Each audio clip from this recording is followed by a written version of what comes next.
and she wanted to know how to stay away from high power. And anybody here that doesn't know, if it's a white and green wire or a white and black wire with a green wire, that's your 110. Stay away from that.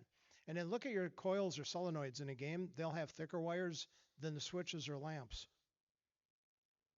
Hey, give me that. I might start using it again. Give me that. Damn it. There we go. But anyways, so it's easy to tell that apart. Uh, and last year, I was pointing out to Martin Iab has spent, 20 years or better, promoting and supporting pinball in his own nickel, and runs pinballnews.com, and what a great guy he is.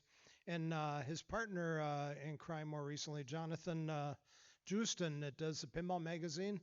And he's done equally, probably not as long, but he's done an awful lot to promote and support pinball, and I didn't give him a shout out. And now him and Martin do stuff together, podcasts and stuff. So anyway, how this show usually works before we get to the dirty jokes and things like that.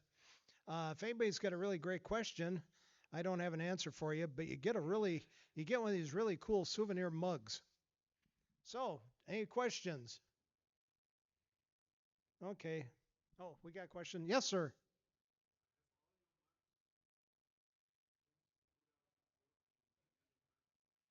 Well, I will have the Fox give you one. Thank you, Fox.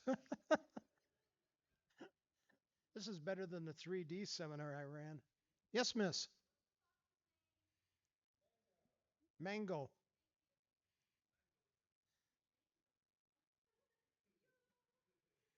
She just wanted a mug.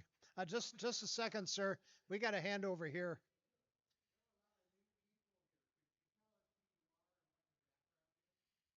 Well, I was raised by wolves in a cave.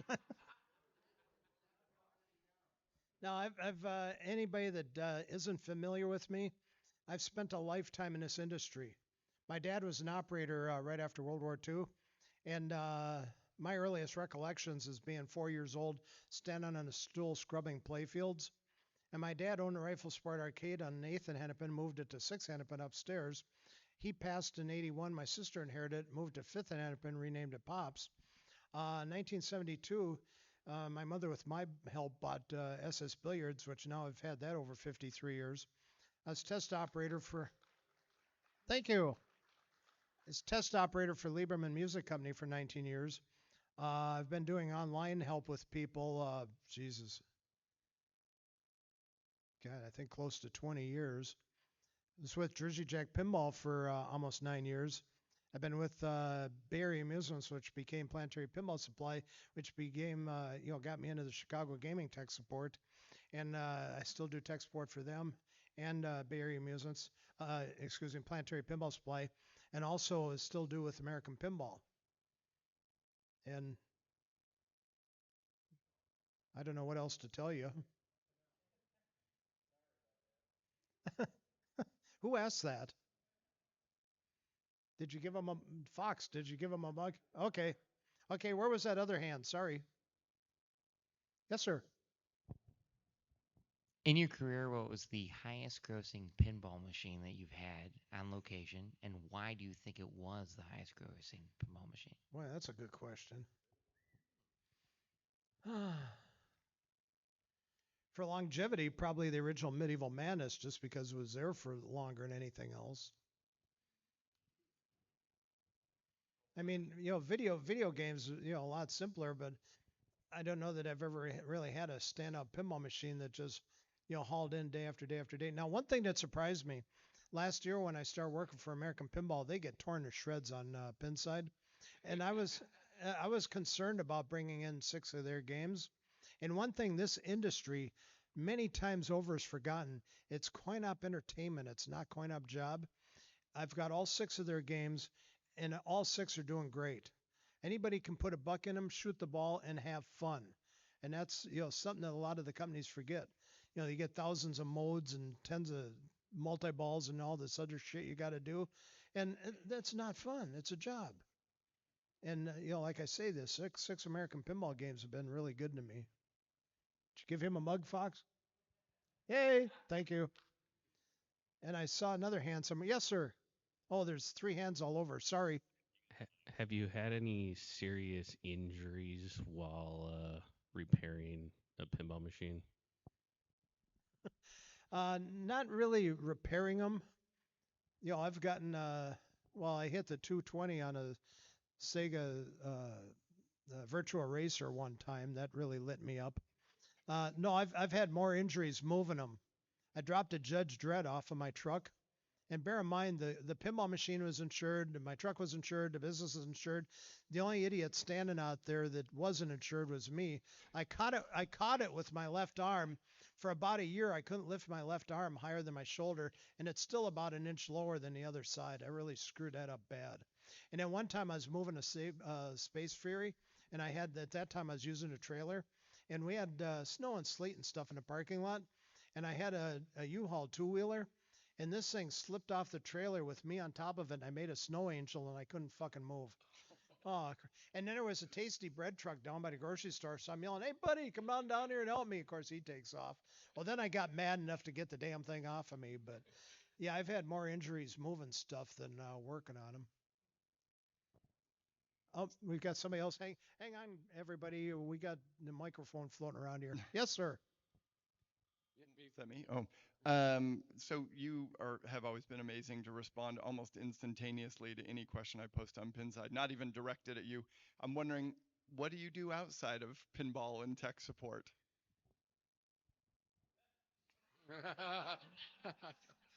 I like how they pretend like I have a life.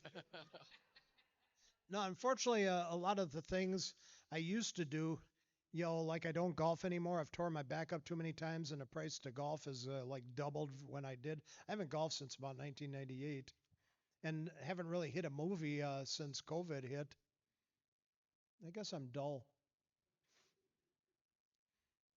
I have an operator question. Has your business changed much since the new restaurant opened near you? Or maybe how much traffic do you think you're driving to them? Well, it's better than having when I had the insurance company next to me, that did nothing for the strip mall. But that East African deli that opened up, I don't know that it's really my kind of customers, but again, it has brought more traffic to the strip mall. So that's a benefit to the whole strip mall, and ultimately maybe me too. And the guys that run it are really super. I first went in there to congratulate them, and they gave me a sample tray. And the black beans or whatever the hell, I don't know what the hell they were. I could live without them. But the strips, well, I just don't eat green crap, and these were black on top of it. But the strips of chicken were excellent. The rice was excellent, and the strips of beef that was seasoned, oh man, that was to die for. The food is really great, and they're nice guys too. So that's a big plus. Oh, who's got the microphone? We're going to be auctioning off the microphone here shortly. Is there a favorite pinball machine that you have In my business or all time? all time? Capcom's Kingpin. I owned part of it and one, and it got sold out from under me. I was really sad. I suck at pinball. People come in and think I'm like a world-class tournament player. I mean, if the light's flashing, I try to hit it. If it wasn't for the match, I never win a game. But I always got a kick out of playing that game. You defeat the crime bosses and defeat the kingpin, and it's a lot of fun. And of course, the last one sold for 86 grand, so I don't ever see getting that back. But anybody that doesn't know what to get me for Christmas this year, if you can't get me a Harry Potter or a Mystery Castle, you can get me a Capcom Kingpin. Well, I don't know. Oh, you pick. Eeny, meeny, miny, mo. Sorry, sir. Hey, so I come by like every now and again because I live like 6 minutes away, and I'm curious why you don't operate like coin op machine, like coin exchange machines. Like we go up to the counter to get the quarters, and I was curious if you had like I something lose that against personal them. interaction with my customers. Yeah, I, okay. I've had a few people chide me through the years. Well, I had when the video fad was on, I had a change machine. Biggest motherfucking pain in the ass God ever invented. Well, the neighborhood at that time, all the apartments, townhouses had coin operated washing machines and dryers. So they're always hitting me for that, which when the video fad was on, I didn't mind. Well, I went from huge income to no income. Well, you look where you can save money. And I figured out in 1981, now not my time or travel, but just bank charges cost me 2,400 bucks to supply the neighborhood with quarters. So that was and then I left the change machine standing there for about a decade because I used to laugh. People that come in and, oh, it don't work. Oh, I'm have to call the guy again. I don't know what I'm going to do. And then eventually I sold it to my sister, and she used it in her business until she closed it. But, and like I say, some people had, well, like one guy had bitched on Reddit about that. Get a change machine. I'm sick of the same stories time and time again. Well, don't fucking talk to me. Jesus Christ, you don't want to hear stories, just walk away. I mean, what a motherfucker. And then, of course, I didn't know who it was at the beginning, and I joined Reddit to try to find out, but, you can't find out their names. Well, he unfortunately had a radio broadcast, so I did find out who it was. Hey, this is real simple. On Facebook, unfriend him, block him. And, I mean, Jesus, what a horse. And he's like, I live 10 minutes away, but I don't go there. The maintenance has gone downhill in the last 3 years. Well, if you haven't been here in 3 years, how the hell you know where the maintenance is? It's just, oh man, yeah, that guy, that one really set me off. Lloyd, question. Oh, Dave, yes, sir. We've seen it go from 50 cents now to $1. Do you think we'll ever see $2 games? I hope so. No, but I mean, like people come in and how come you don't have this, don't have that? Well, I'm operating pinballs a quarter at a time. I can't afford a $12,000 game. And then, of course, the biggest fuck up the ass recently, the Jersey Jack pins are running that damn Harry Potter advertising. And people come in, hey, you getting Harry Potter? I can't afford it. Okay, that's the end of it. Well, now I'm getting, well, how come you're advertising it? In Stern Insider Connected, you can turn it off. JJP, you can't turn that off. And I thought, well, I could reload the operating system and just now hook up the Wi-Fi, but later updates might put it back anyway, so it'd probably defeat the purpose. And then, of course, I've had fun with that, too. I had a guy that came in about 12 years ago. He used to come in almost every night playing Addams Family. And then finally, he brought his fiance in one night. He wanted to show his fiance where he goes every night to play pinball. And I'm like, I never saw you before in my life. But anyway, years go by. Now he's married, got 2 little kids, and I hadn't seen him for like a dozen years. Well, he comes in and he's got his little 5-year-old boy comes up to the counter. He's like, "You're gonna get the Harry Potter pin?" And I thought, his dad set this up. He figures, if the kid wants it, I'm gonna have to get one. And I looked at the kid and I said, as soon as your dad gives me 15 grand, I'll have one here next week. And then he looked up at Dad. Oh, did that backfire huge? Score! And the only reason I like a Harry Potter, there isn't one on the street in Minnesota. The area's gotten saturated in the price of games. I think we're going to see a lot more titles not making the site or making the street. Yes, sir. Yes. What kind of advice would you give a young person who wants to open a new arcade? Different career. You want to be broke and work 14, 15 hours a day till you die? Go for it. I know where the kingpin that James Laughlin made is. I'm sorry, what? James Laughlin made a kingpin. I know where it is. No, I got one. Well, after the show, give me the name and address and what times they aren't home. No, I just hope it got a good home because there's approximately 8 or 9 of them floating around. One for sure was lost in a fire. And that was a tragedy. I don't know if many people have heard about that. Guy had the Ultimate Collection. He had bought a brand new Medieval Manus, brand new Attack from Mars. He had a Capcom Big Bang Bar, Capcom Kingpin. I mean, he had a nice lineup. He had a house fire. He lost everything. And he finally, after some years, he contacted me. He said, Lloyd, I know you've talked about this in the past. He said, I don't care about the games. I lost my dog in that fire. And I know that feeling. I think everybody that's ever had a pet and lost it, why? Pinballs are not the most important thing in the world. Lloyd, yes, sir. During your tech support years, how many times have people asked you how to take the glass off? Oh shit, it's worse than that. I've had to try to over the phone teach people how to work a screwdriver and how to solder and oh fuck. Yeah, I had one moron, and some of these people are really nice.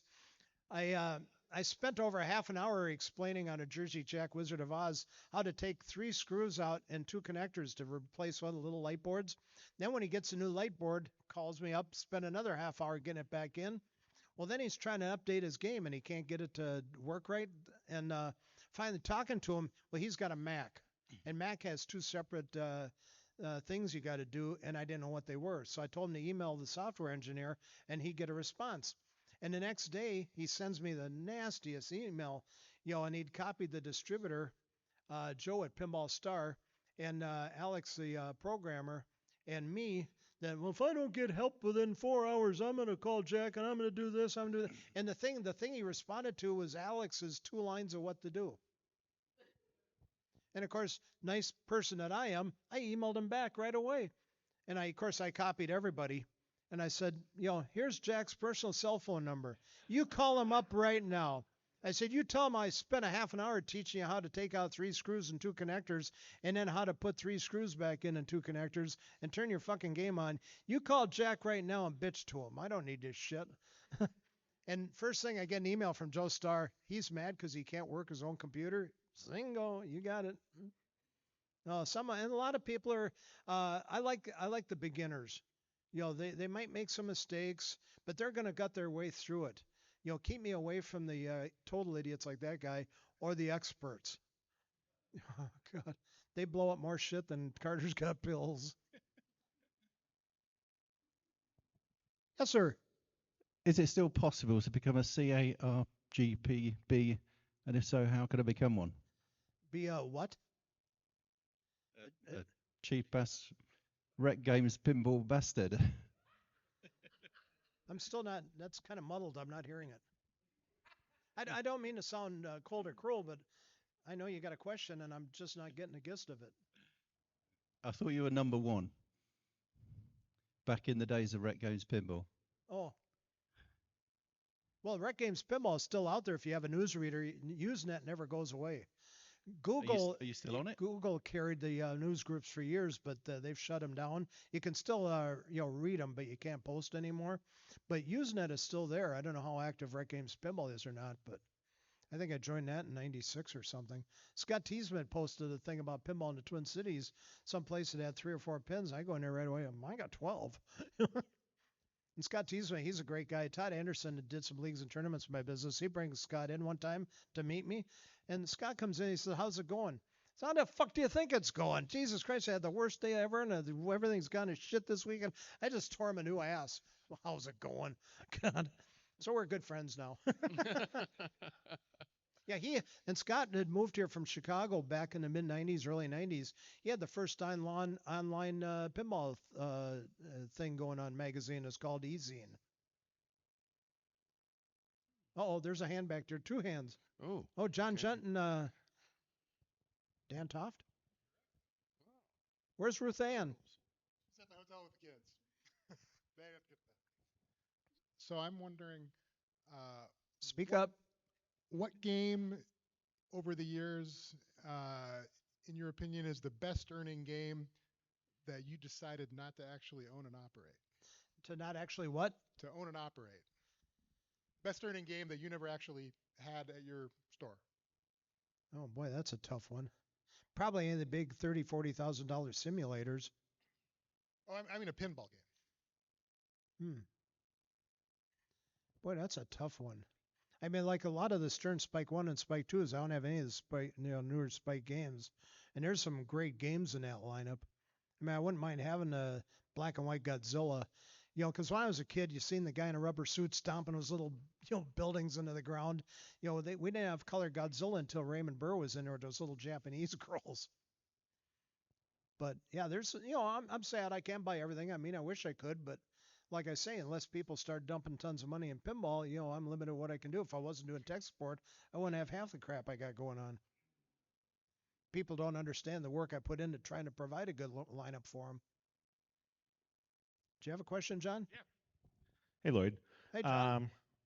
So in 50 plus years, who's the most famous person that's ever come in? Or did you have any really famous person? Well, I've had a lot customer? through the years. I mean, I had Ed from Bare Naked Ladies. I had a roadie from Aerosmith. I had the Milwaukee 261 steam engine that runs through town. I had a guy that works on that came in when they parked it in town overnight. And there's been a lot of neat people through the years. I seen more at the distributor when 45 RPM records were big. Saw a lot of big stars out there. Of course, unfortunately, they usually put the table where they're signing autographs right in front of the bank of the vending machines. So I get there in the morning. I'm either picking up a game or dropping off a game. And, I want a cup of coffee. And then I got to stand in line, go through the whole line, get up there. And well, what do you want me to sign? Why don't you move your ass so I can get a cup of coffee? But I saw, all kinds of Journey was out there. In fact, I got an album that all the Journey guys signed.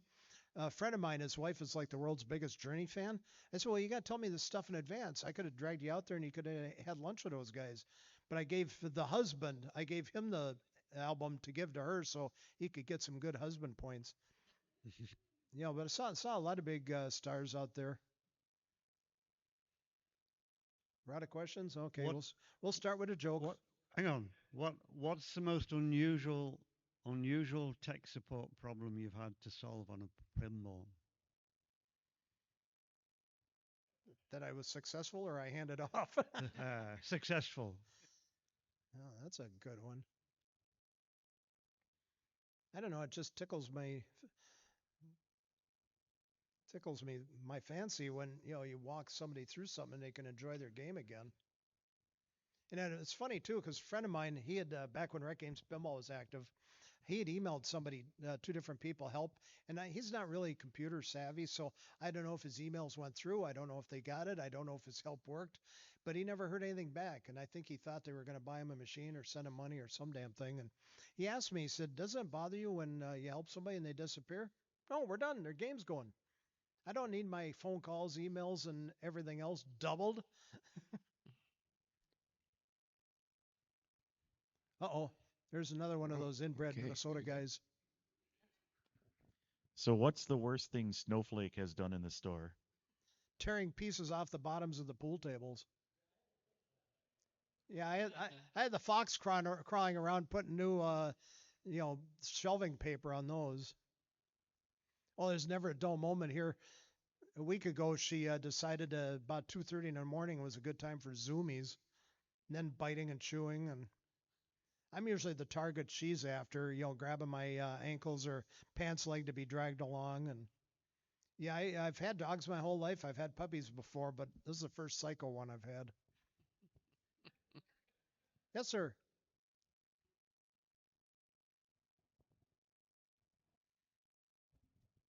You mentioned the experts that have blown things up. What's one of the stories that come to mind? Oh, geez, there's just so many. I wouldn't even know where to start. I mean, I get so many. Like one guy, when the Medieval Madness remakes come out, when they first come out, they didn't have the big topper, the big display, nothing.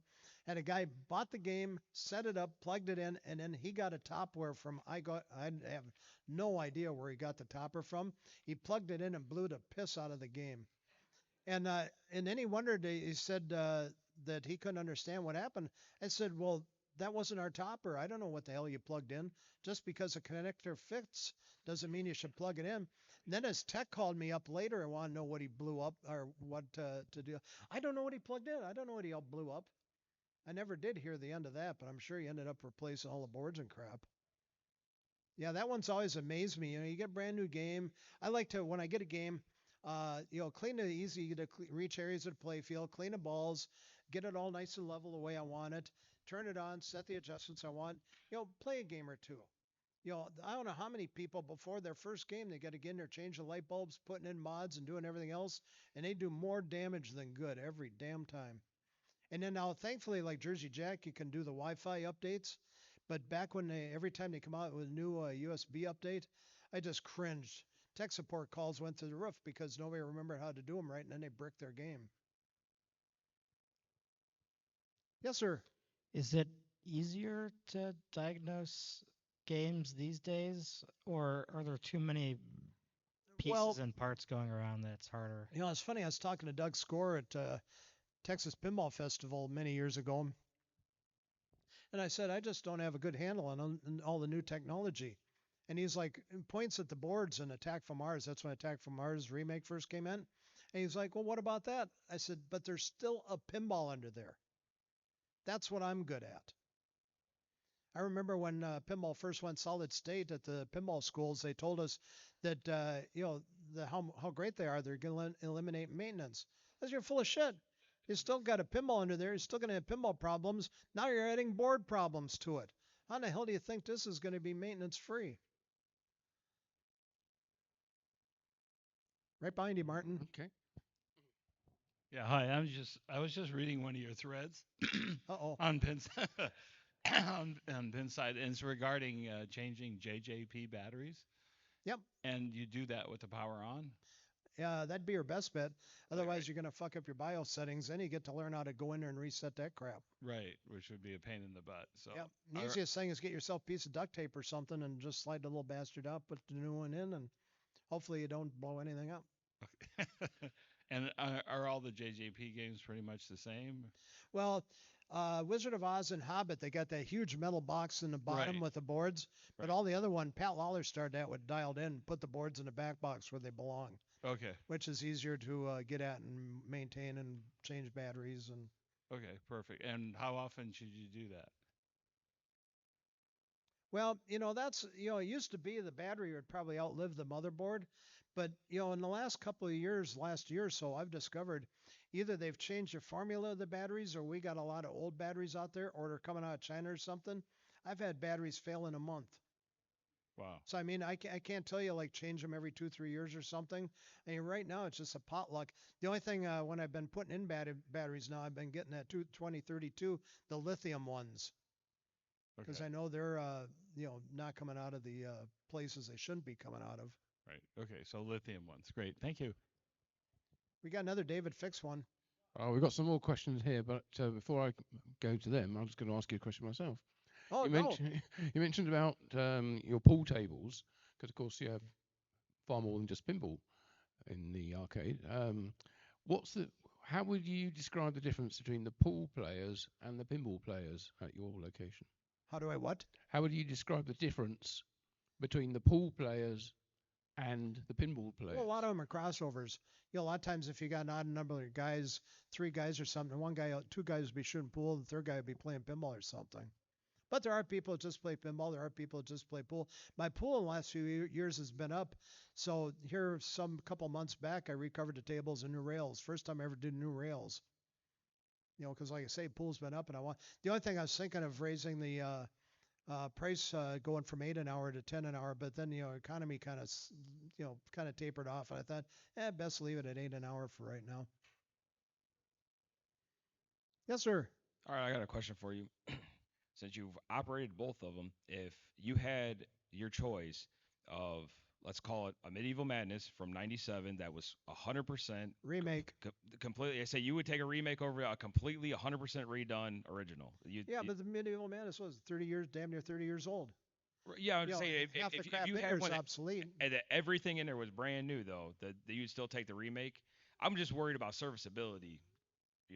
Those had those giant light boards. You get a light that goes out, you got to change the whole damn board, or. Well, no. Well, the lights, they got 3 LEDs in there. If one goes out, the other 2, are still there. No, and people have always come along and figured out how to do stuff. They've still got parts available. People have always come along and figured out how to get past stuff. But I mean, the older games, the clock's running on them. And from myself, an operating standpoint, operating 30 and 40-year-old games, a lot of people want them, but they don't put money in them. I mean, there's a lot of games I'd like to have a Sitting Pretty. I like to have a Harbor Lights. I like to have a Foursquare. A lot of stuff I'd like to have, but they just don't earn. And the same way, too, with like a lot of the, solid state pins out of the 80s and stuff. There's some great games in there, but they don't earn. And of course, I can't be passionate about it. For me, it's always going to come down to the cash box. Cash box never lies. Yes, sir. Oh, just a second, John. Oh, John wants to make pinball great again. Oh, okay. Hang on. We got a question back here.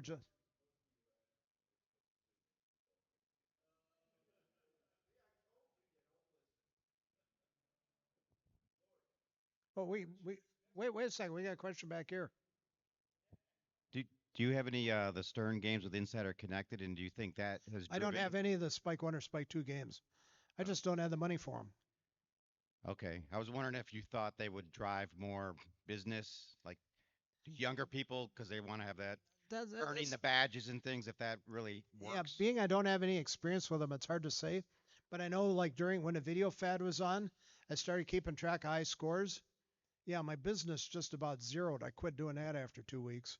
So I don't know if Stern Insider connected, because it might be a place by place. Some places might be great, some places not. I'd be a little bit scared of it that the competitive play might hurt people. It's like Stern, years ago, when they had the default initials for scores in there. Well, Lyman put his buddy Paul Madison, PEM, in there. And I know Paul's a world-class tournament player. He lives in my area. He's a great guy. But a lot of people that come in and they see the default high score, they'd see that PEM, they wouldn't play the game because they knew they couldn't beat him. And it was a phony score. So, I mean, like I say, same with Insider Connected. It could be a plus, could be a minus. I just don't have experience to tell you if it'd be good or bad for me. Same thing. What was your question, John?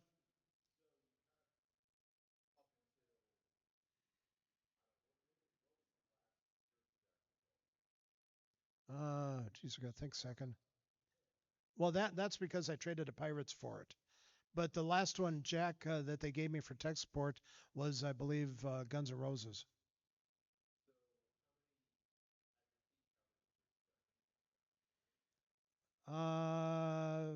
Let's see. I had 7 at one point. American Pinball.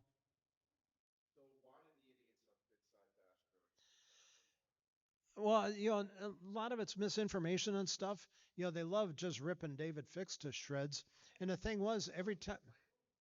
Well, I know. Look at that guy. He sits there with the fake mustache and his black hat, but no, but a lot of stuff he tried to do, the higher ups, as soon as he tried to do it, they'd nix it, and they left him, under the bus. If Dave had his way, a lot of the stuff he had planned, a lot of stuff he wanted to do, that would be a whole different company today. But the powers that be, just didn't want to do it. And then once they went public, it got worse. So, like I say, they basically threw Dave under the bus. And then, of course, everybody on the pin side right away starts on the bandwagon of, beat the Dave slowly. I mean, we've seen that like with Jersey Jack when they unveiled Dialed In here at Expo. They had 7 of them. And they had the black sheets over them. And the rumor had been the name was Dialed In. And they had them all turned on. And as soon as they pulled the sheets off, oh, it's dialed in. Half the room got up and left within a minute. It was on Pinside that the game sucked. No, what was going on was half the room got up, ran across the parking lot, went to Twin Peaks to see scantily clad waitresses and have free beer. But the game got trashed because of that. Nobody said nothing about what was really going on.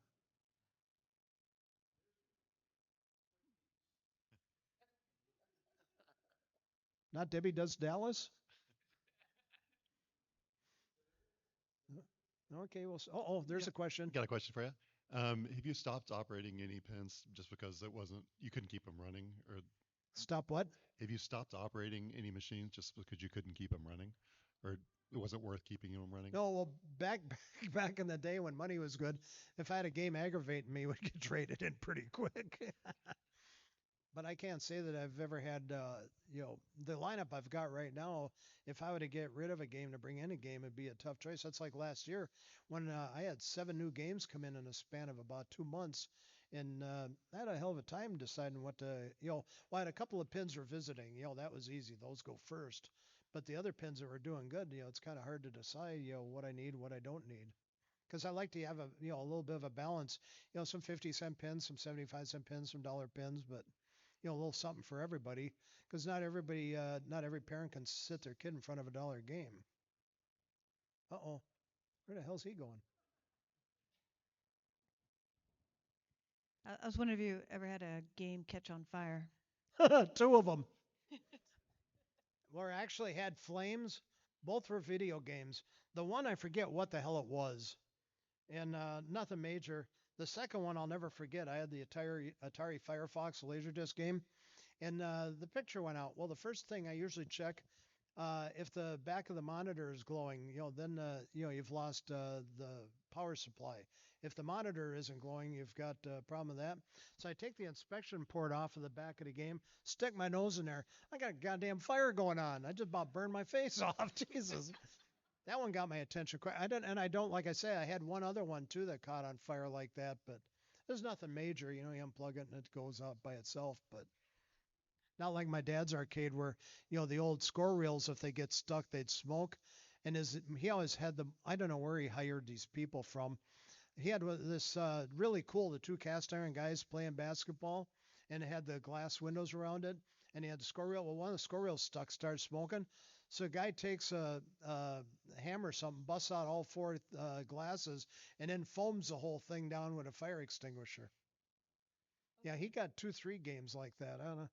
I don't know that, my dad never paid good salaries or anything, but the money he saved on that, sure, sure it could have been spent on better people when you count all the stuff that's destroyed. Of course, the other side of the coin too is he died with more money than he ever spent, so it wasn't a total loss. Dave. Okay, I want to just point out one thing. The lithium 2032s, I've had a real bad rash of bad ones from, I don't know, bad sources. Different Duracell and all of them, and they just, I don't know, they're just been crap lately. So just, if you go through one on your game, just know that it might not be the game. It might Great. be the battery. Yeah, I haven't had trouble with them yet, but great that time bomb might be going on. And I do have locations with Stern Insider Connect, and we do see a revenue bump of 10 to 20% on those games. So for those who are operating games, that's an option. It does make money.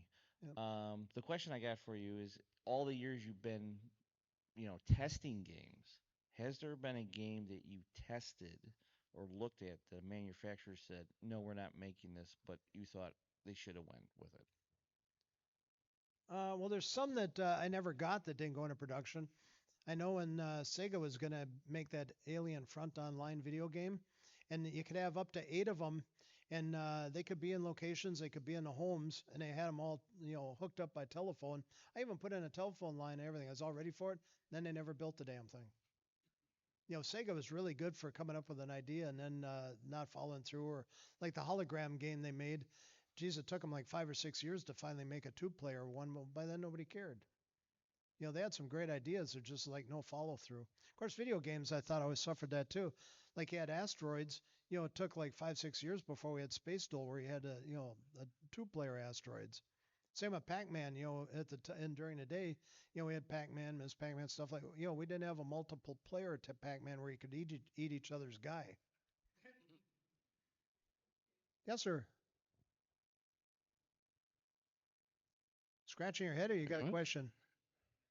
Okay. Where do you find a dog with no legs? Where you left it. Right where you left them.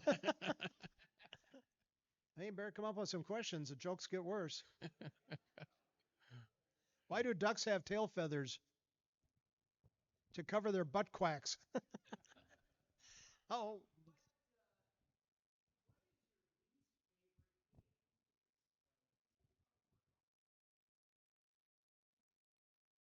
Oh, boy, that's a good one. Because the pinballs are almost all identical. I would think I had a sit down afterburner, and that one the being a test operator, my games usually come from Japan before they went into production, and I found some of their games to be impossible to work on because they're made for about a 5-foot tall, 90-pound guy to be in there instead of a 6-foot tall, fat old guy. And then they also the coming of the big Sega sit down games and stuff also doubled my tool purchases because now I needed all the metric crap. But guys love tools. Oh, we got more. We got a lady, we got a guy, we got another guy. You didn't like my jokes? I got plenty. I got more of them here. Before you get to more of those wonderful jokes, what were like 2 or 3 the biggest, I don't know, like quantum leaps forward in pinball that you've seen? Where'd that question come from? Was that? I'm sorry, I was looking at the fox. I thought he was talking. What was the question? I'm sorry. It was what quantum leaps in pinball have you seen in your time? Well, pinball never really had the fad like video games did. Now, during the video game fad, when there's 50,000 extra arcades opened up and you couldn't all get the newest Pac-Man or whatever, a lot of pinballs filled those spaces. But then as soon as they got the video game, the pinballs went out. And it is kind of sad. Like I say, video games had that fad, but pinballs, had ups and downs, but it's never really had that fad thing going on where just everybody had to play it or have it or go see it or some damn thing. Hi. Hi. What's your name? Cameron. Tammy? Cameron. Cameron? Yes. Hi, Cameron. How are you doing? Good. How are you? Good. You enjoying the show? Oh, yes, very much. Fooled another one. Oh, what's your question? Can you please tell us more about your father and the business that he ran? Where was it located? What was it like? I'm just so curious. Oh boy. Uh, well, he was he got screwed over in World War II. No ifs, ands, or buts about that. When Roosevelt had the fireside chats and promised the American mothers, not mother one of our boys will ever set foot on foreign soil. My dad was 27 years old. He was drafted. He's training in Northern Ireland, and we had sent just about everything we had. Went to England, and in boot camp they had wooden stocks. They didn't have rifles. The first beach they hit in North Africa against the Vichy French and the Nazis, the boat with the guns didn't make it. Him and like 280 guys in his outfit hit a beach unarmed. Out of 280 guys, my dad and one other one was all that was left. And then he was over there for the whole war. After he accumulated 50 points, he got rotated home. Well, he had like 480. My grandfather's keeping track of this. He was in North Africa. He's in Sicily. He's in Italy. I know he's in France. I don't know if he ever made it in Germany because he never talked about it. That was different. Like when you're in Africa, in the morning you got ice on your water. In the middle afternoon, it's 140 degrees. It wasn't like when we were running around over there with Desert Storm and you got 7 quarts of water a day and everything else. I mean, they were pretty much on your own. And when he came out of the war, he went to work for an operator by the name of Charlie Swan. And him and Claire Nelson, my dad's name is Lloyd Olson. His Claire Nelson was the other tech. Charlie died young. He was like 42 or something. And his wife was going to sell the route. Well, she didn't understand it. Charlie Swan, it sold my dad and Claire a third of the route. So, kind of take care of them. Of course, they work harder being they had interest in it. So they ended up buying the route. And then, of course, my dad screwed Claire over and bought him out a year later. But anyway, he had the, like a small operator, he probably had 25, 30 locations, and 10 of them were good, and 5 of them you should get rid of. Well, in the early 60s, when the freeways went through, wiped out his top locations. Well, then he bought the Rifle Sport Arcade that was at 812 Hennepin Avenue. It'd been there since like 1947. He bought it in about 62. And he ran that until he lost his lease in 1970. And then he moved it upstairs at 6 Hennepin, and he operated that until 1981 when he passed. And, like he always had a shop somewheres. When he was, operating, he also had a place to go sit, to repair games, to store tools and parts and stuff. And even when he had the arcade, he still always had a shop somewhere. Does that kind of answer your question? Uh-oh, David Fix has another one. Oh, hang on. Sorry, Dave. I told you Martin doesn't like you anymore. Hey, Lloyd, piggybacking off the 2-player arcade game topic that you were talking about, did you ever have a Joust 2-player pinball? And of course. did it earn well? And do you think there's a market? Yeah, the full-size one. Yeah, great game in the day. Do you think there's a market for that nowadays? They got like a zombie hockey 2-player pin over in the those hall. Games are done. Those days are done. It might take a little bit. It might get played for a while, and then it's just going to stand. Okay. It's like a Beatles reunion. Of course, you couldn't do it now because 2 of them are dead, but everybody always thought it'd be great to have a Beatles reunion. But that time and place where they were writing great music and performing and everything else, that time has come and gone. If they had a reunion, it might be okay, it might not. It's the same like with the, bringing back classic video games or even new versions of them and stuff that, those days are just long gone, like it or not. David. So you were talking about your dad. What was your dad's favorite pinball machine, and did he have any? Well, I don't know. Me and my dad didn't see eye to eye, and when I was working for him, I was drinking pretty heavy in those days. I don't know what he had a favorite pinball machine. I know the one thing, anytime I had to work on anything, he was always like, well, if we only had the right tool. And I quit working for him in 72. And, well, he had told me, too, when my mother bought SS Billiards with my help, she thought, my parents were divorced when I was 8 years old, and she thought I'd be working both places. Well, my dad told me that, you got to work for your mother or me. You can't do both. See ya.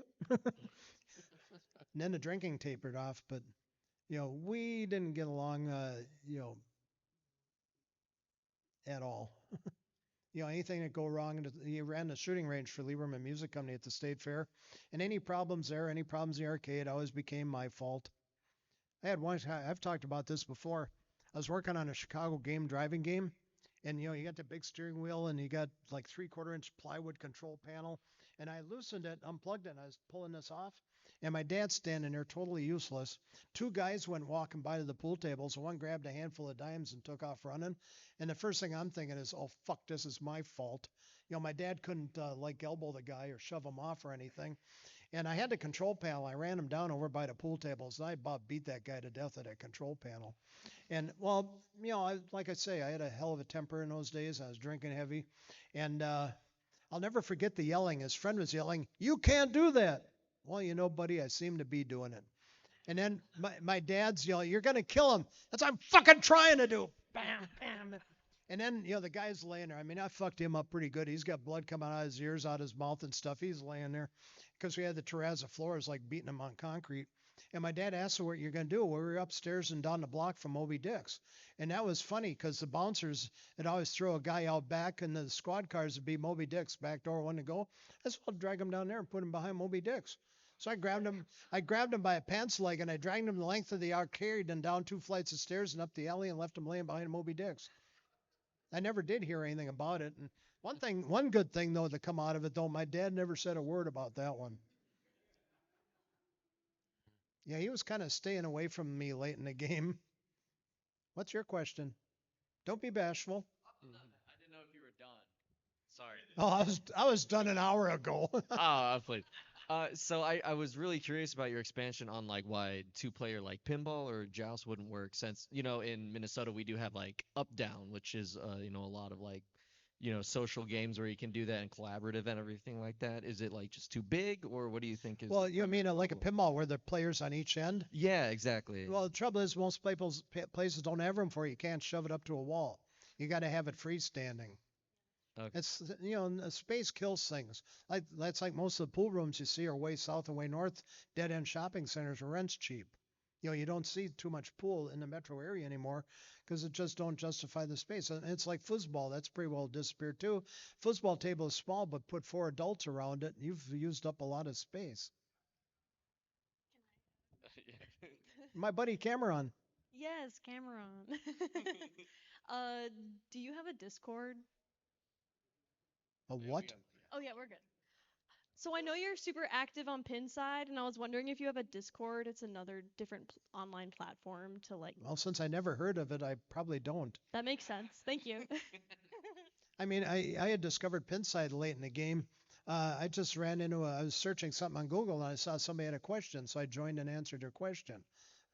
And of course, that's where, the same thing with Rec Games Pinball, and Scott Tiza pointed out, if I never responded to that, nobody know who the hell I was. I mean, anything I do just always grows and gets out of hand. And it's like my old video game initials, the LTG, Lloyd the Great. That was a joke.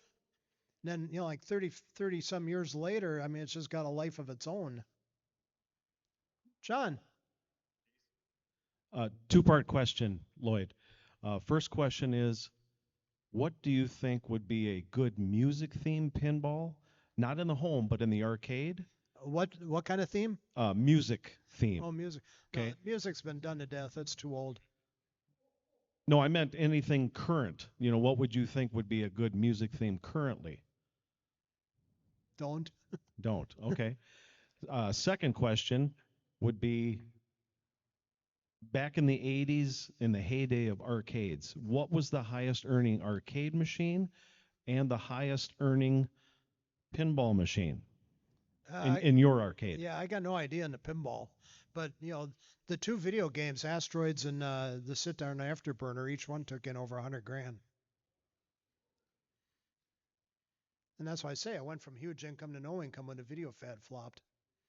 The Afterburner was cute too. I couldn't get it in there. We tried bringing it in. I couldn't get in the back door. I thought, what the hell do grocery stores do with the coolers and stuff when they get old? Oh, they take out the windows.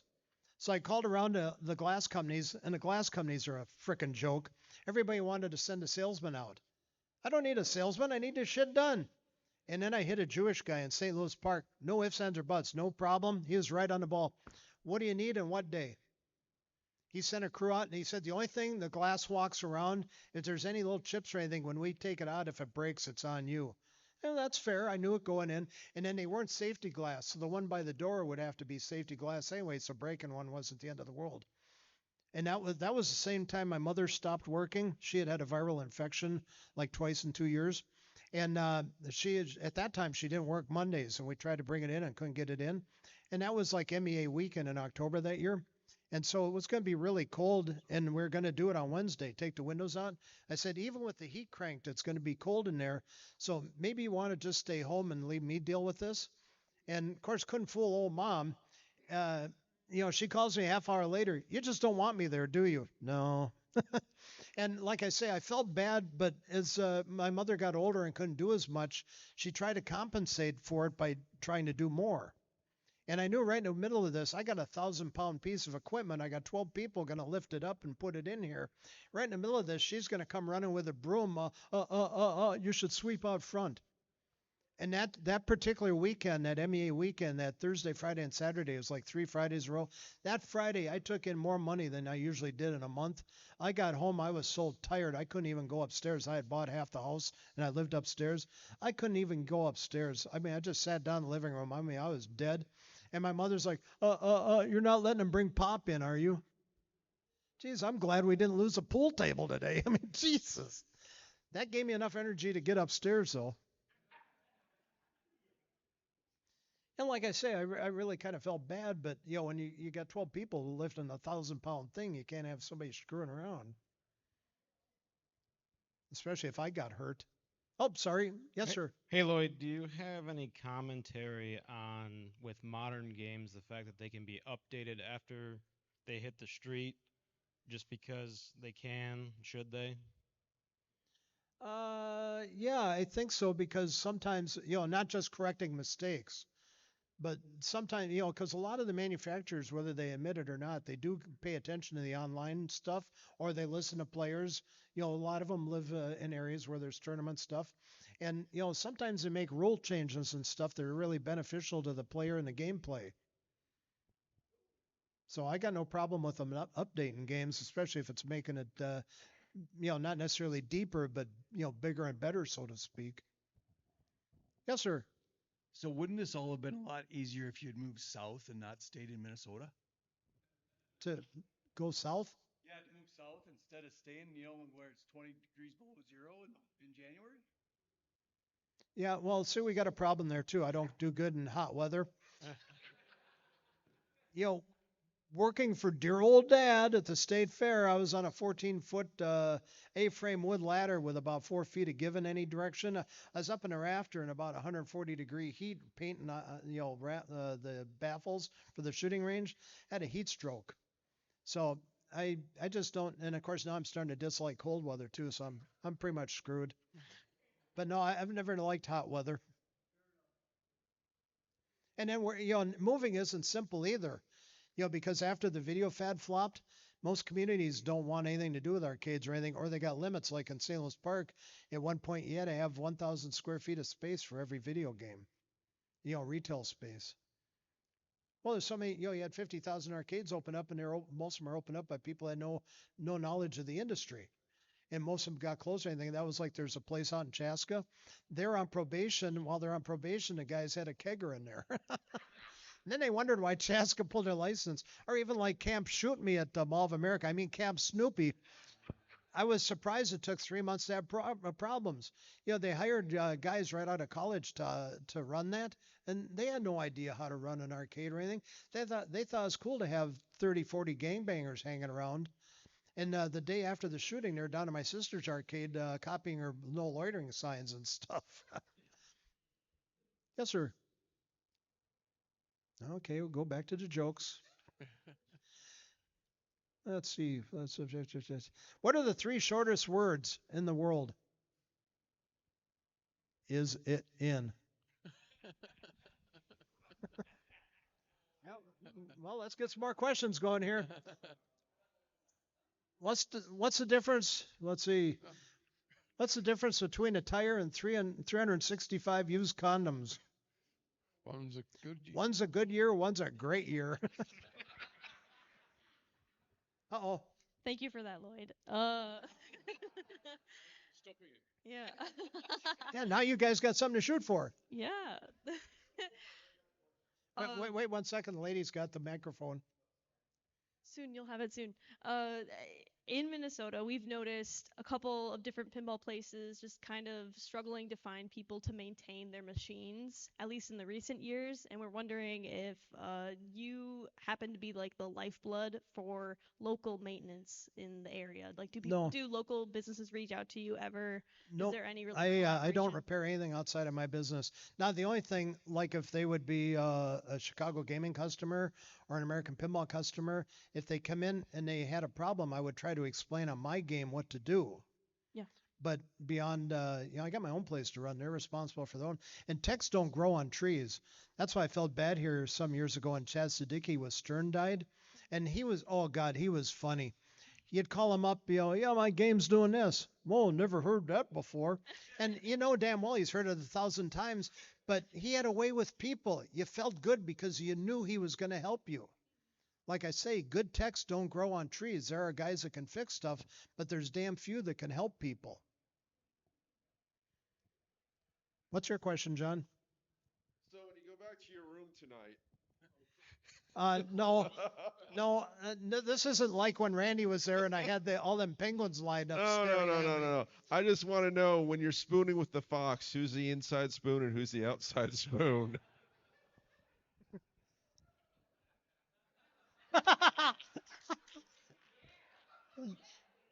That's a new one at an LTG show. John got flipped off by a fox.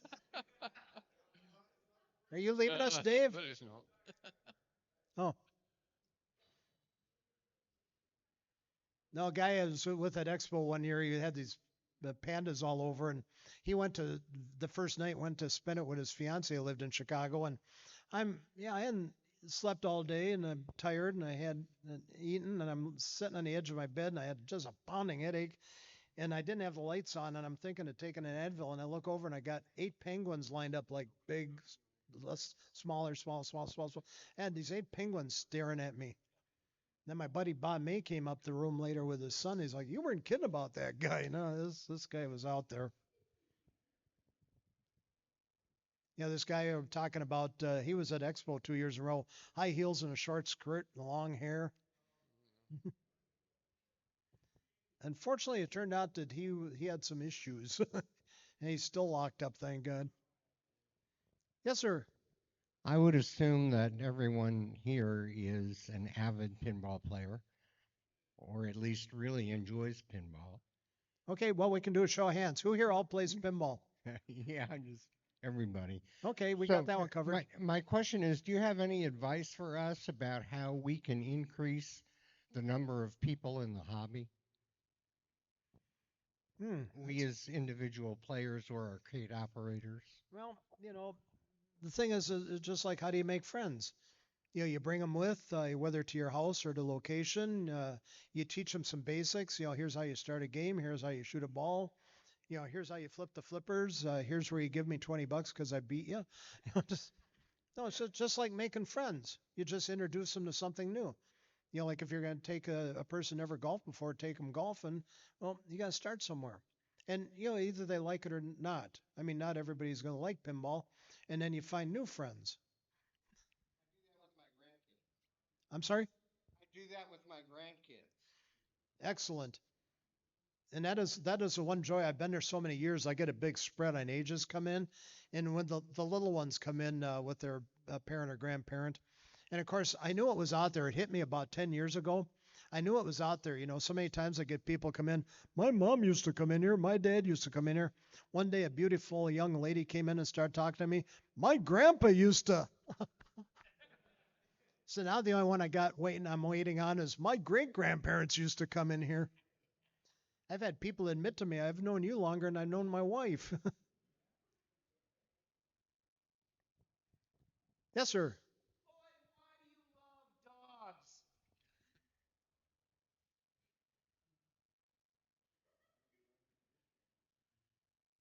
I mean, ugly women or four-legged dogs?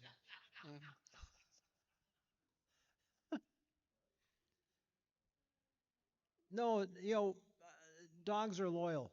If you don't have food, they'll still lick your hand. Dog's never going to cheat on you. Dog's never going to badmouth you. You know, people aren't stable. Dogs are.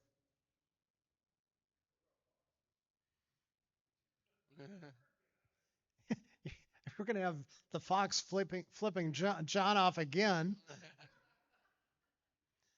I don't know. I never owned a fox before. That remains to be seen. Okay, we'll start another. We did that one. Oh, we got another tray full though too. Yeah, our fox, when he was stark naked, he's at the zoo. An elephant asked him, "How do you drink water with that thing?" Now I got the fox flipping me off. Well, I think the LTG show has hit a new low today, folks. Hi, Lloyd. Hi. One quick question over here. Hello. Oh, I thought that was a fox talking. I thought, where the hell did this female voice come out of the fox? Okay, it's late. Fortunately, I haven't had anything to drink today. Do you have an opinion on Yes. favoring? Yes, I do. Okay, great, love it. Original IPs versus licensed IPs in pinball. You What need do a you prefer? license. You need it. Well, the thing is, especially with Europe, you call a European distributor up. Yeah, I'm making Elton John. Send me 2 containers full. Yeah, I'm making High Roller Casino. Send me 2 games.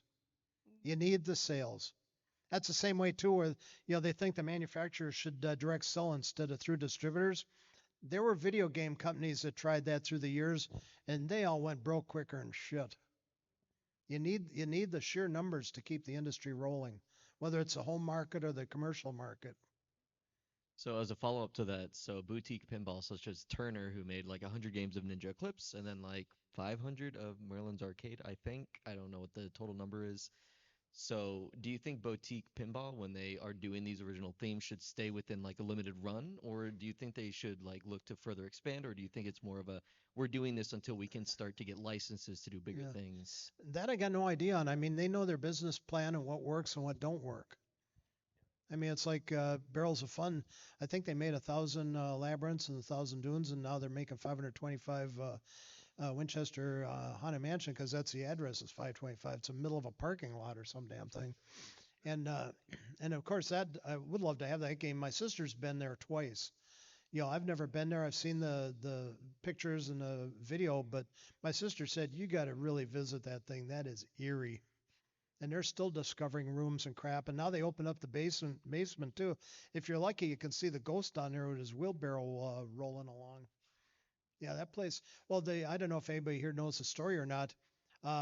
She read on a Ouija board or something that she had to keep adding to this house, or the ghosts of every person that a Winchester rifle had killed would haunt her.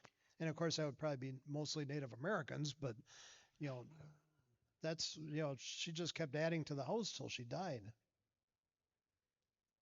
which is kind of a bizarre theme for a game. But uh-oh. Speaking of other licenses, do you still work at American Pinball, or do you still work with them? Yep. How's Cuphead going? No, I've never heard officially from American Pinball. I need Nap Arcade said it was dead in the water, and it may or may not be. But like I say, I myself have not heard anything officially from American Pinball. Okay. And then there's always the possibility in the future, they are doing contract building, not necessarily pinball. Maybe somebody will contract build it. I know some of the overseas people have considered that because the high tariffs and stuff might be cheaper to build here. But, the future is unknown. And then I'm not in Chicago, I can't peek out the door and snoop, so that doesn't help either. Sure. A lot of people, I've gotten in trouble. People think I know everything, all the hidden secrets and stuff. I'm, like when Jersey Jack was in New Jersey. I'm not New Jersey. I don't know what the hell they're doing. The same with Chicago. I can't open the door and snoop. And that's, like Stern's got their policy. The Stern Tour, they didn't want people taking video or pictures. And if you contract for a company or work for a company, they didn't want you in a building. Well, one year at the Expo, it's probably about a decade ago, we were sitting on the main hall after the show closed. Rick Bartlett was there, a couple of guys from Stern, there's a whole bunch. Python was there. We were having a great time. And one guy, we talked about that. And I said, I got no problem with that. It's their building, their rules. And there's another side to that. If something leaked, it wasn't me. I was never in the building. So, that's policies that can benefit at both sides. Not like the first Stern Tour that I went on and I saw those boxes of little gold posts that they used in Kelly Packard's Golden Q that they only made 10 of. And that's without snooping. Yeah, if you're gonna snoop, there's a lot of neat stuff. Like when I was out in New Jersey learning about the Jersey Jack pins, everybody wanted to know what the next game was. Is on every desk. Anybody that toured the factory, if you're looking, you didn't have to snoop.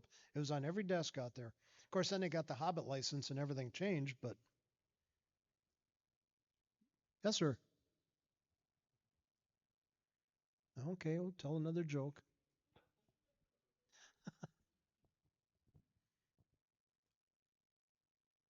No questions?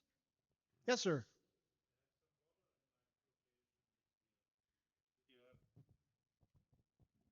I had some water in my location this year. Do have you problems with water? Uh, there's been a few times where the downspouts for the flat roof have been plugged and the water's backed up. Or like one time we had like 10 inches of rain and I had some water come in by the pinballs. And of course, then I'm mopping it up and stuff. And in front of one pinball, I didn't see that it was wet. And I went down. Hard.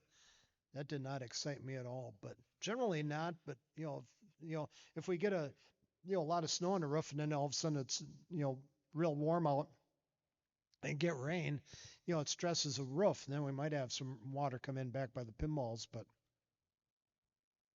bigger problem was a few weeks ago, the toilet was blocked up at the barber shop, and it kind of goes from downhill from the pottery shop to the ice cream shop to me to the barber to the East African deli, and then out to the street and then the other side. So my whole side of the building, we didn't have toilets. That was kind of a pain.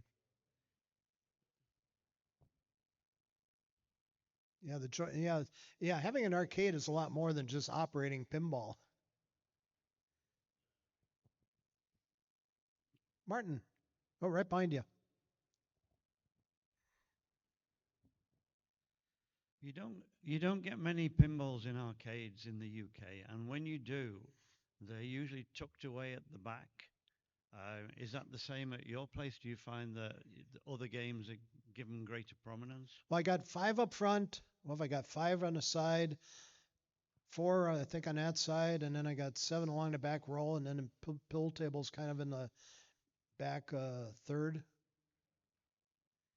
It's changed through the years. Pool tables have not moved. 11 years ago, we put a new floor in, and I measured and marked. I put the pool tables right back in the same spots. And but the games have changed through the years. Like when I had 6 football tables, that's all that was up front because they take so much room with players.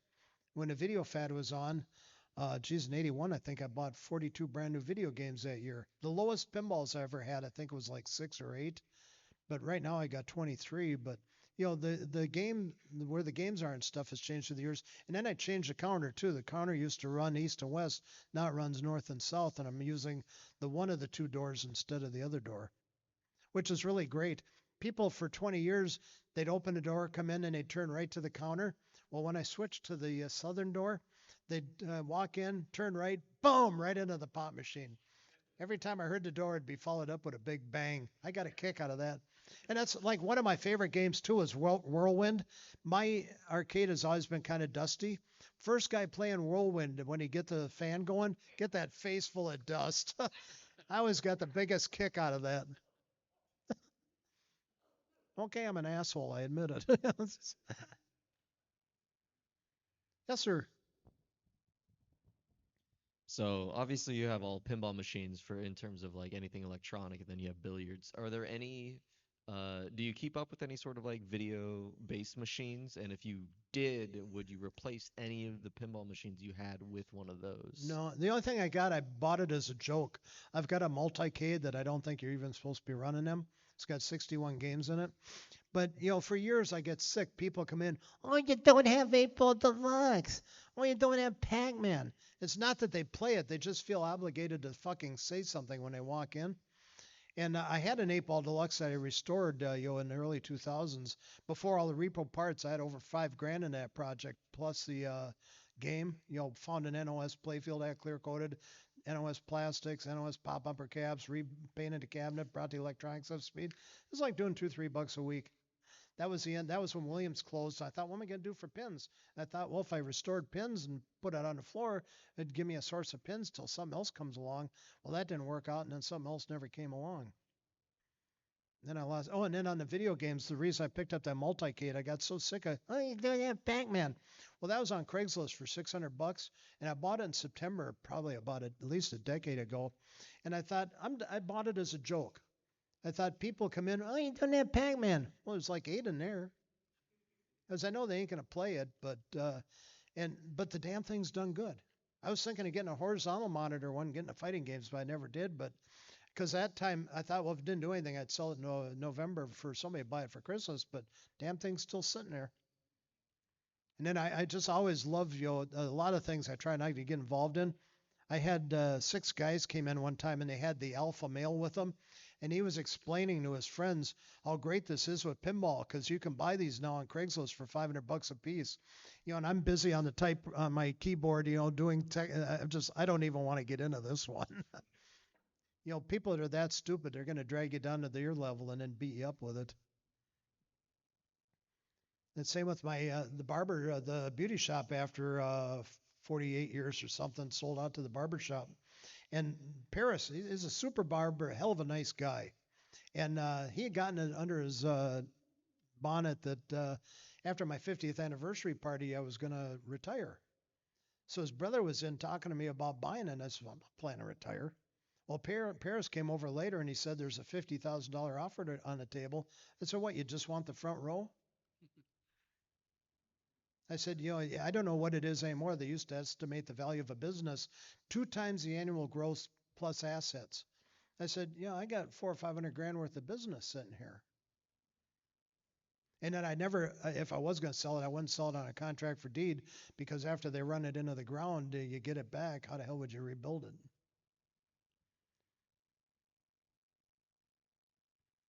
We run out of questions? I'm sad. I think we ran out of jokes too.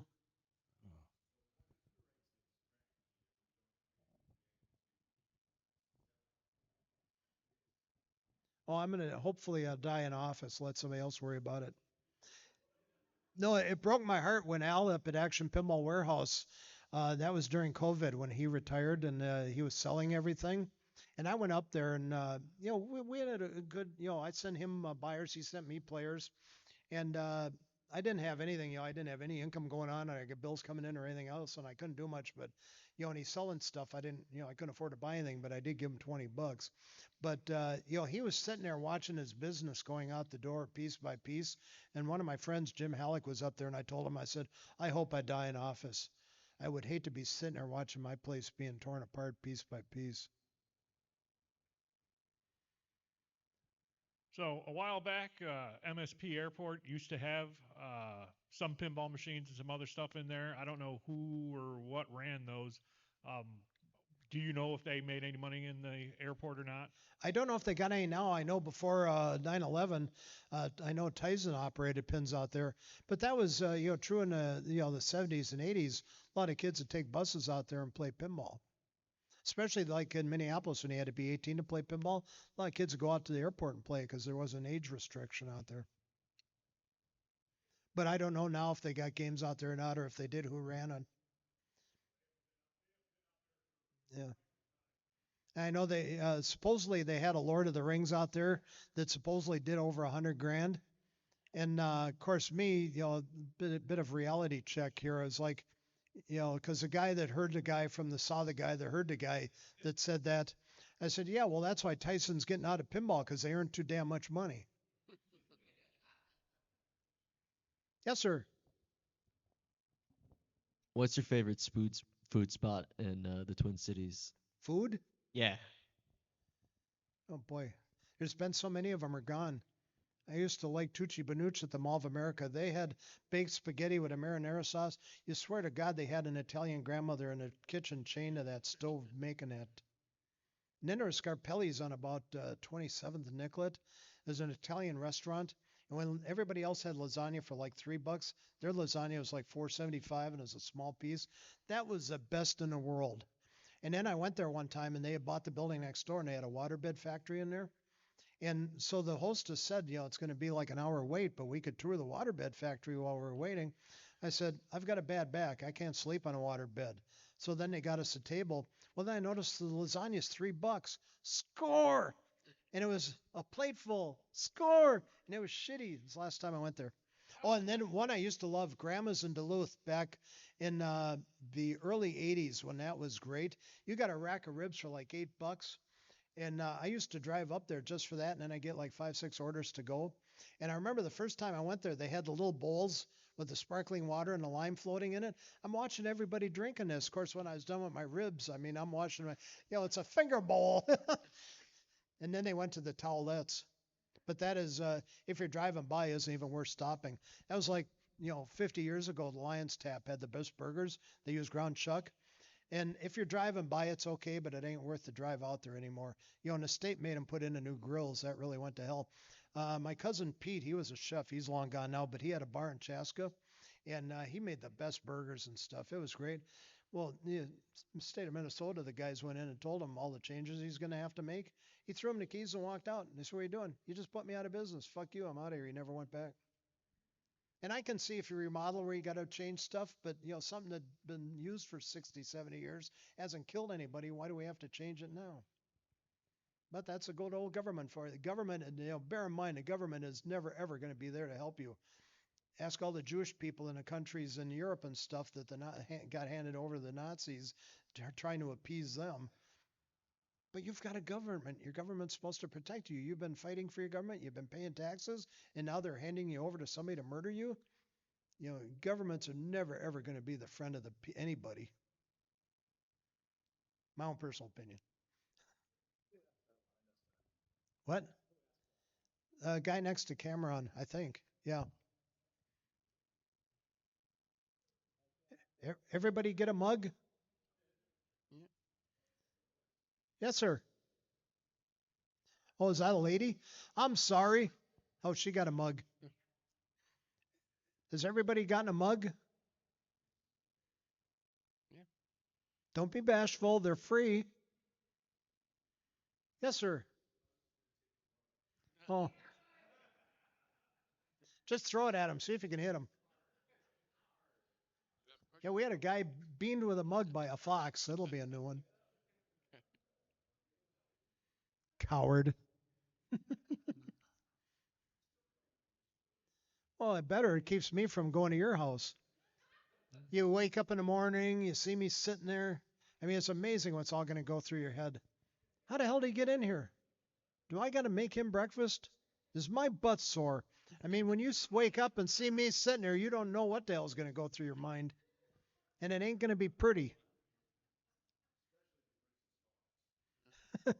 Especially if I bring my fox. How many times have you flipped John off now? 4?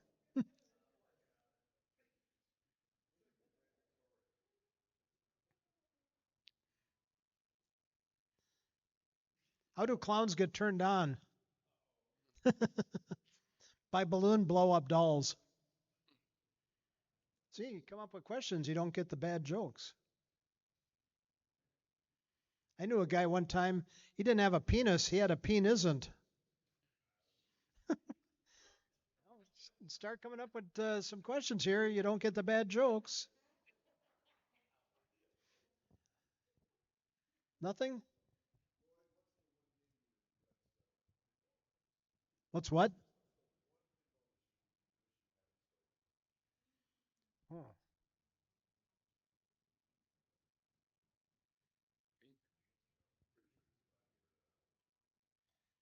Boy, that's a good question because usually when I got rid of them, I've made the decision it's time to go bye bye. And well, other than the Kingpin I own part of, and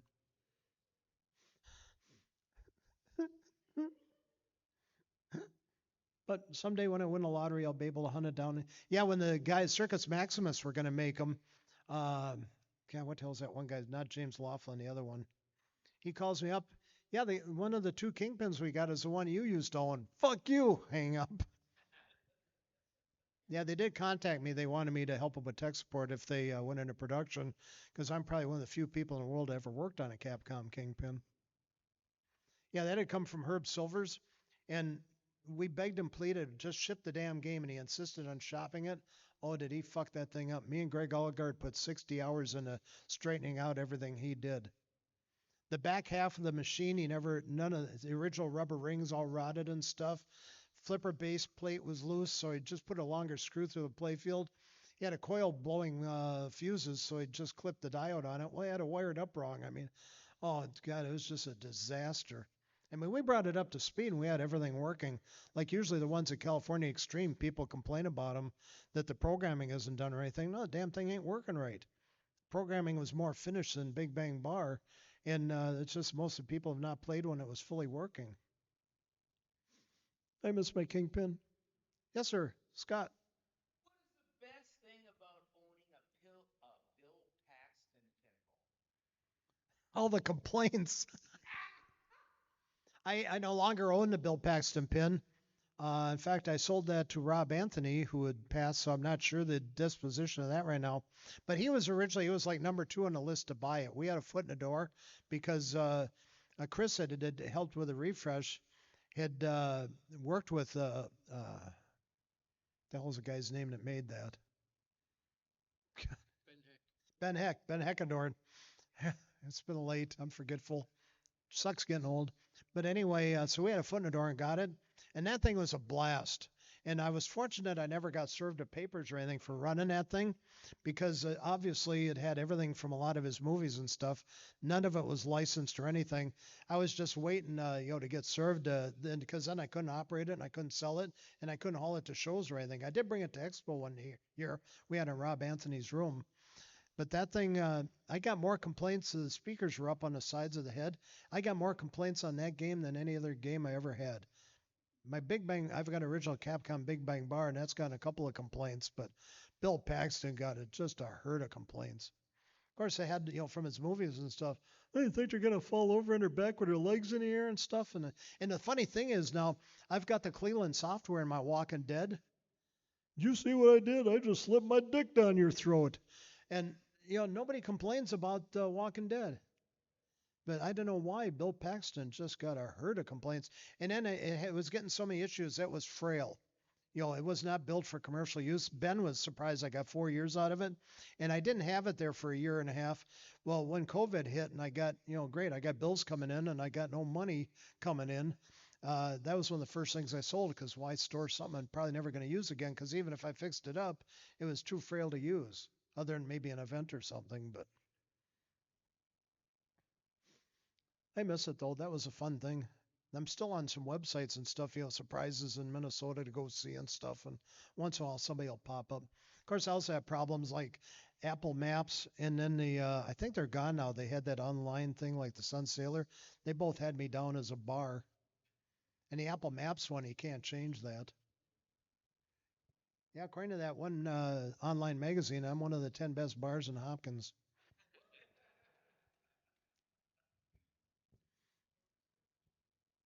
Oh, there's a question. I don't want to go over the time limit, I guess, where the Expo hall closes at like 12, but I don't know about like this, right? So, anyways, until they turn the lights out.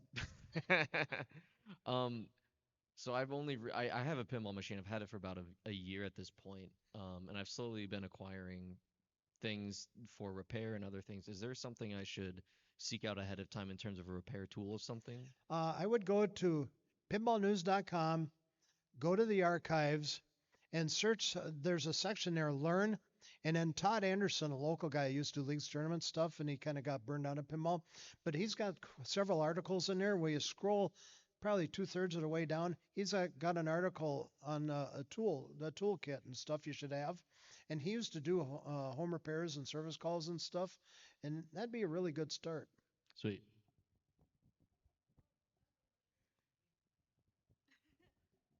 It's not related. Do you ever play pinball with customers that ask? Nah, not usually. Which game? Well, you got to bear in mind that my Yeah. first obligation is I have got a business I got to watch. Behind the business, the parking lot, and the business.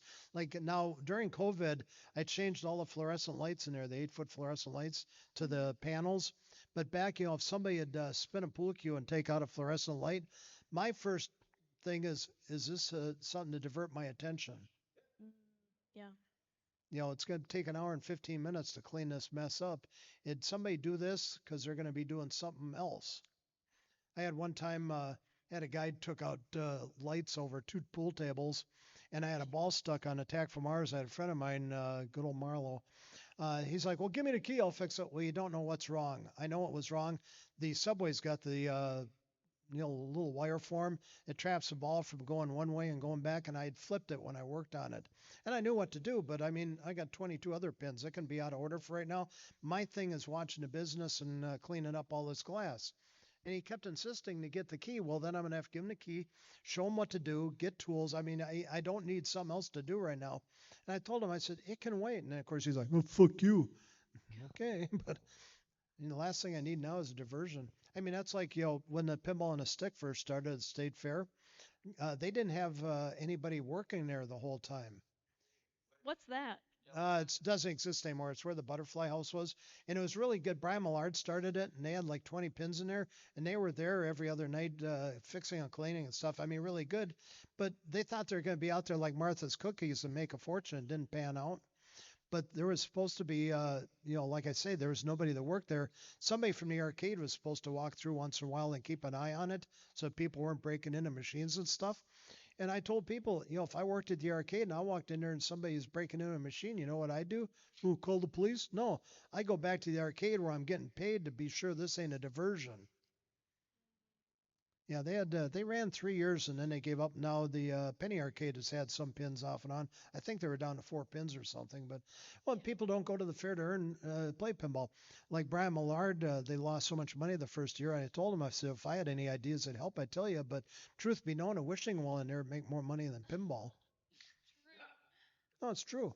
People don't go to the fair to, and like I say, these guys thought they were going to be the next Martha's Cookies, and that just ain't happening. Thoughts on Martha's? Pardon? Thoughts on Martha's Cookies? Well, I haven't been to the. My dad worked had that shooting range till '72, and I never worked after that. And I used to go out there one morning every year for junk food for medicinal purposes. And I haven't been there for well over a decade or something. And the only time I think I had Martha's Cookies, our 8-time convicted felon, Terry Cheswick, he brought me in a bucket of Martha's Cookies. They're damn good cookies.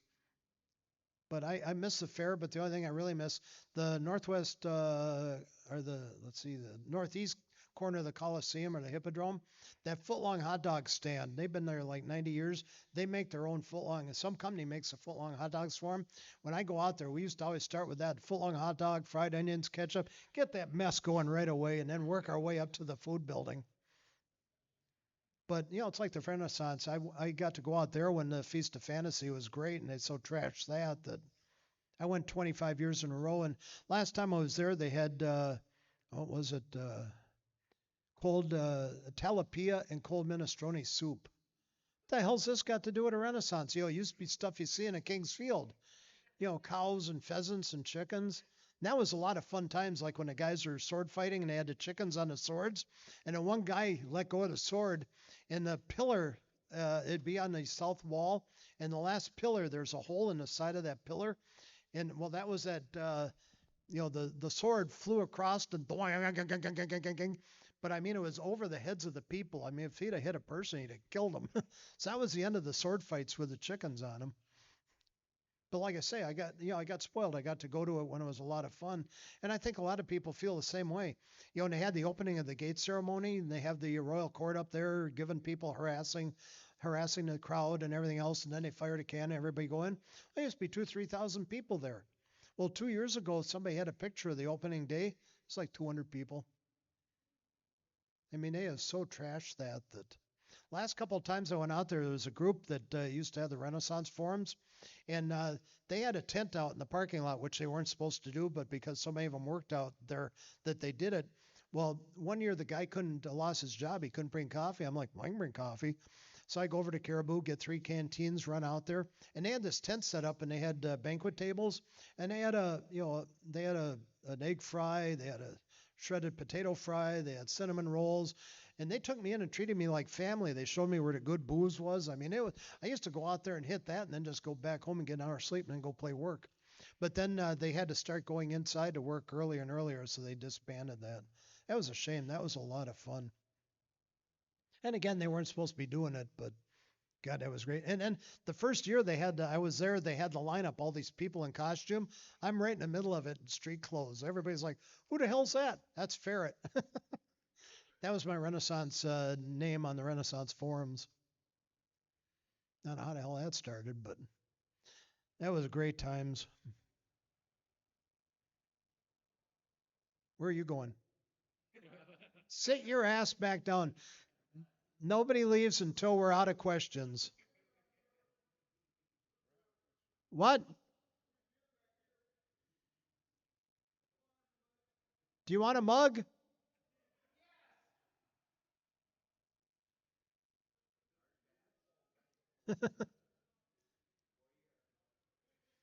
Well, I think it's probably, what time is it? Yeah, it's probably about time to wrap this up. Well, I really appreciate all you fine folks coming. I hope you had a good time. This probably be the last seminar I do at Expo, so I hope you enjoy your mugs, and I hope we're parting as friends. Thanks for coming. Martin, thank you. What? Well, I'm getting too old for this crap. I got to pay for one night at a hotel, the $600 for mugs. I'm closed for 2 days with no income. Uh, I've drove 400 miles this morning. I haven't had any sleep. I've been doing it for like 20 years. I mean, it's gotten old. Yeah, yeah. There's another layer underneath the. What are those?